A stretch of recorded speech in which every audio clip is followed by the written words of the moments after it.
I'm Ryan here with Canadian musician at CMW 2014. I'm here with Dave and Leah from Leisure Cruise. Self-titled debut album just came out 2 days ago. How's that feel? How you guys doing? It feels really good. We've been waiting a while. It's been done for a little while, like January. We were done, but there's lots of stuff you got to do beforehand. We're just happy it's out and happy to be here. Nice. So I noticed you guys got 2 shows today. Yeah. And then you're going to Montreal tomorrow, and then coming back for Saturday. Yeah. What's all the traveling like? How are you holding up with that? We'll tell you on Saturday. True. Yeah. Good call. So your record's out on Last Gang. How did you guys get in touch with them? How did that come together? We've known some of those guys for a long time, and they heard the record in the early stages and really liked where it was going, and about halfway through, played them all the stuff, and Chris Taylor, who owns Last Gang, heard it, and he said, "I really like this. Let's do something." Nice. So yeah. Simple enough. Yeah. So yeah, I'm just like listening to the bouncy synth pop of the record. Loving it, by the way. If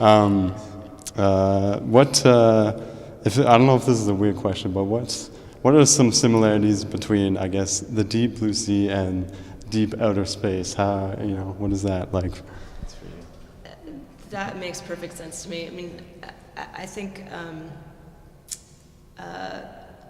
the ocean is the most mysterious place on the planet, and deep space is still, for the most part, unexplored and untouched. We know still so little about both aspects, of our universe. And I think Dave, who really through all this has introduced me to the ocean in a new way, is a great lover of the ocean and diving and that sort of depth. And I have been interested in cosmology for a long time, so I think it's interesting that we sort of connected, just thinking about the unknown and wanting to explore it was a similarity between us. So. Nice. And then the band name, by the way, doesn't have anything to do with the ocean. Right. Strangely, but it's But spaceships. Yeah. Ships. It's still all the same thing. It's a vessel carrying you to through to the unknown, I think. Mm-hmm. Speaking of your name and with the crazy travel, do you guys have any leisure time, or what do you like to do? We had a big group of people in Thailand. We just got back. We were on a boat through the islands, and it was so. We're still kind of on that time zone. Okay. So it's a little more difficult than usual, but it was definitely leisurely. It was very leisurely. Yeah. And I haven't taken off that kind of time. It was really a private. It was a big catamaran, so we were diving and sailing around and having fun. Nice. So yes, we have had a great time. Whether we could take off that kind of time or not, we decided we had to do it. Yeah, for sure. So I know you guys, you kind of say you met by chance, or a chance meeting again to reunite of sorts. What kind of role has chance played afterwards that meeting, if it has at all? Tons, I'm sure. Mm-hmm. And I mean, I don't know, it all felt so effortless when we started writing, and it felt like a 1 in a million. Every song we wrote I don't know, everything you create is by chance, I think. Yeah. Mm-hmm. I think as an artist it's hard to take chance out of the equation. I mean, I think with chance too, there comes, when you're ready for something in life, it tends to happen, right? Whether that be with work or relationships or whatever, or trying something new. And having us, I was in a place where I was ready to make a record. It's like, and I knew conceptually, I was hearing what that was going to sound like, and Leah has different different reasons why I think it was the right time to make a record, and we just happened to meet then. It turned out it wasn't supposed to be a record of the two of us. It was supposed to be lots of different people on the record. But then we just wrote so well together because chance, I think, brought us together at the right time. Okay. And we were just like, wow, this is going really well. We're so happy writing music, and that's what came out. You know? As well as the fact that, you know, because it was Dave's plan. He wanted to do a record. I was making records for my band and had just finished the second record for my band, and so it was Dave, and he was just going to get a bunch of people he knew to write on the record, and I probably was totally peripheral, you know, in that thinking. It was just that we happened to run into each other on the street, and you know, as fate would have it, everyone else he, you know, tapped to write a song, they were all super busy at the time and like just couldn't get to it, and I just kind of happened to be around, you know. So, my win. Nice. So I guess, like you said, as like veterans of the music business, what's it like coming back to an event like this with something completely fresh?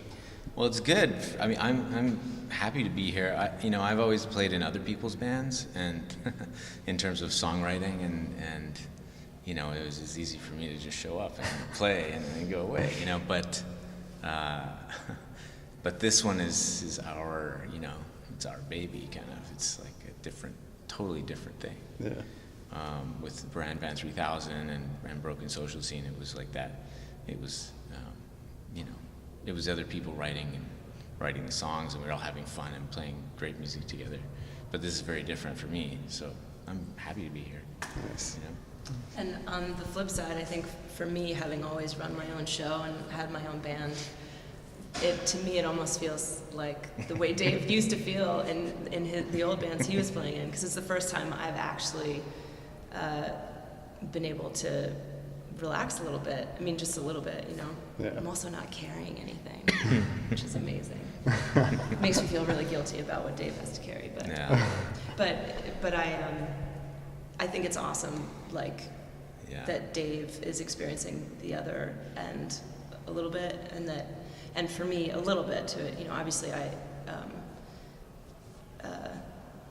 now that like we've written the record, that's the hard part, to write great music that you love and that you still love after you've waited 5 months for the record to come out.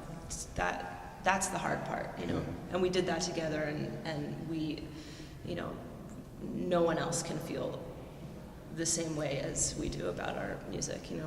But now that we're doing the performance part, like I've never felt so relieved in my life. I feel great. It's awesome Can to we have talk someone about to share it with. Can we talk about the carrying stuff for a second? Because the only thing for me, because, you know, in those bands I just mentioned, it's other people always carrying stuff, and in all the other bands I played in too. You know, now, so the only thing I keep going, it's like, we're a new band, if we could only just skip the schlepping of the gear phase, it'd be so nice.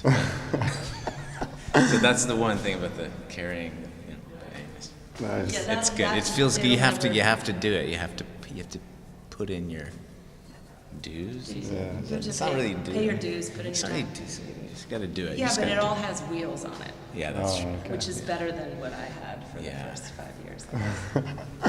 Uh, Make it work. Stronger. Well, thank you guys very much for doing this. I'm here with Leisure Cruise at CMW 2014. One last question. Yeah. How did the geometric whale tattoo come about? Oh, that's right here. Oh, there you go. That came about. I just love whales, and I think they're very mythical beasts and beautiful things, and the other end of it is the tail's going in here and it's coming out here.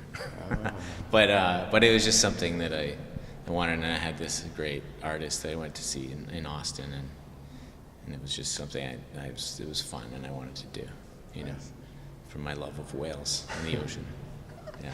Well, thanks again, and good luck this weekend, guys. Thanks. Sure. Thanks. Thanks.